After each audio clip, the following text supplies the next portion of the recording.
for Delaware Statutory Trust. Oh, Delaware, yes. So, if you go and you Google 1031 DST, a ton of stuff's gonna come up. Remember I told you that if you sell a property, you gotta buy another property that's for investment or rental? So what DSTs are, they're really partnerships, but technically they're not partnerships. You're buying a piece of a large investment, of a large real estate venture. It could be student housing, it could be a commercial strip mall, it could be a commercial building, it could be a residential building, it could be a hotel.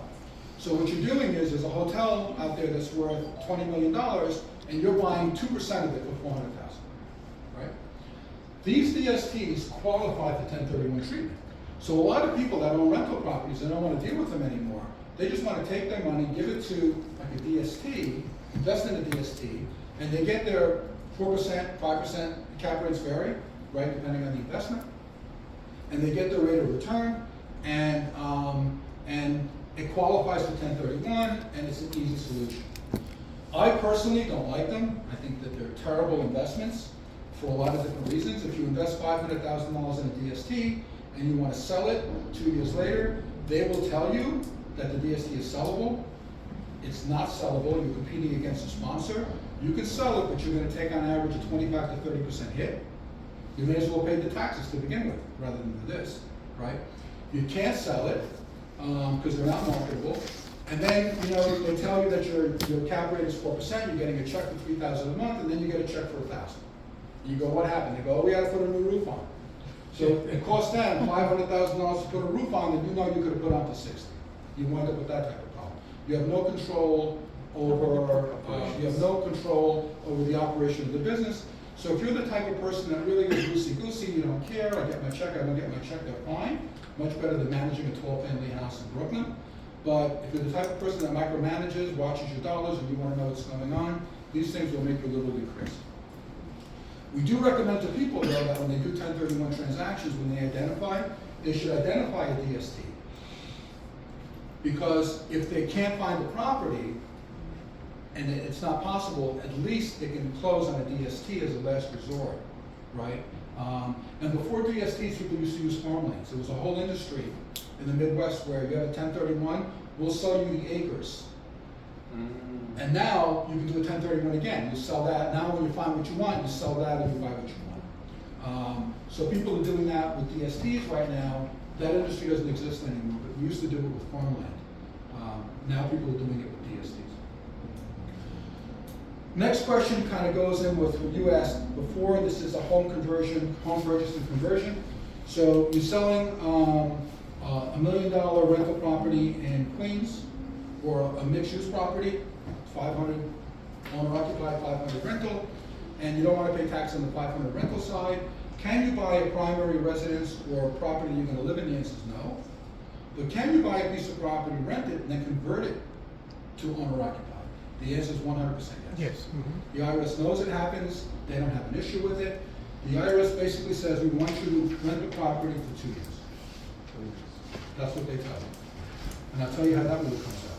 So if you treat the property as a rental, now we have clients that buy homes that they're living in or they want to live in, and they make believe they're renting it. They're not really renting it. But they report rental income, they make believe they're renting it, and chances are they're going to get away with it, but that's not legally correct. It's supposed to be a rental property, and then you can convert it. Interestingly, on the 121 exclusion that we just talked about, the property on a 121 exclusion, you have to own it and live in it for 2 out of the preceding 5 years. That's what the rule is. So, so when we look at the closing date, you go back 5 years, did you live in it and own it for 2 out of those 5 years? And they don't have to be 2 consecutive years, by the way. It could have been 1 week, 1 month. It's 2 out of 5 years. You're entitled to the 121 exclusion. If you sell a piece of property that's your primary residence and you bought it pursuant to a 1031, you need to own it for 5 years. So they're not going to let you convert it to a primary residence, get the $500,000 tax-free, and then sell it right away. They say you can do it, but there's a 5-year holding period, right? The other thing is you get people that potentially thinking about selling a house here in Queens, and they say, I think I'm going to go to Florida, but I'm going to rent my house. Like, they have no idea what they're getting into, right? Like, no idea. They're just kind of ignorant. So I say to them, You know, if you sell the house now, you're gonna get $500,000 tax-free. If you change this to a rental property, and you don't sell it within 3 years, you're gonna lose that $500,000 tax-free treatment. They don't know. And when you tell them that, sometimes they say, you know what, I should sell probably and not deal with this, right? So once you move out of that house and you do a declaration on your New York State return that you're out of that house, that period starts to run, and if 3 years goes by, they don't get the $500,000. Even if they rent it for a year, they lose part of the $500,000. And that's a little complicated, but they won't get the $500,000 if they rent it even for a year. They're gonna get something less than that. And it depends on how long they've lived there. Is that related to what I asked you? Well, in your particular case, you're talking about your mom, oh, these people, right? Oh, yeah, Yeah. that's right. So, That's right. So these people are selling. they're not selling. They don't wanna sell, but once they move out of this house, They moved out a year ago. They got the daughter living there with the mother. It's a mother-daughter house. they're gonna lose the 121 exclusion. In fact, it's already being reduced. It's gonna be something less than 500,000 because of the year that's passed by. But if they don't close on the sale of that house within 3 years of the day that they moved out, they're gonna lose the $500,000 tax-free treatment. So if they sell after the 3-year period, they took potentially a non-taxable transaction and they made it a taxable transaction. But do they plan on selling the house or not? The problem is that people don't know, There's two right? owners. One of them wants to, the other one Yeah, doesn't. people don't know, but if you tell them, if you don't sell after 3 years, you're gonna pay tax. It's the triggering point, they say, you know, let me just get out of here. But if they don't sell it and they don't rent it, they just keep it vacant, then They're gonna lose it, they're gonna lose the even money. after even But if even if one of the owners still lives there, The owner that lives there is gonna be entitled to the exclusion, to the other her one is not. exclusion, but not the other one. Even if the other unit is being rented out, let's say by the daughter. But no, it's family, it's not rented out, it's a mother-daughter, so it's still family, it's considered It's as, still a one-family it's house. still a one-family house. For IRS purpose. Right. But, you know, you guys get people all the time, they're thinking about selling, they're moving, they don't wanna sell, they, you know, they think they can rent it. Once you tell them that they're gonna lose their exclusion after 3 years, they rethink things. It happens to me in my tax practice, I'm not even acting as a real estate person. I tell them, you know, if you don't sell, and inevitably they decide to sell, they go ahead and they sell. Right, because they don't wanna lose the tax benefit, it never occurs to them. But that tax benefit only applies if the home sold or you profit over 500. It only applies to primary personal residences. Right. Think of it like this, it only applies to a primary personal residence, right? And you got 500,000 tax-free. If they don't have a profit, if they bought the house for 6 and they're selling for 6, it doesn't matter.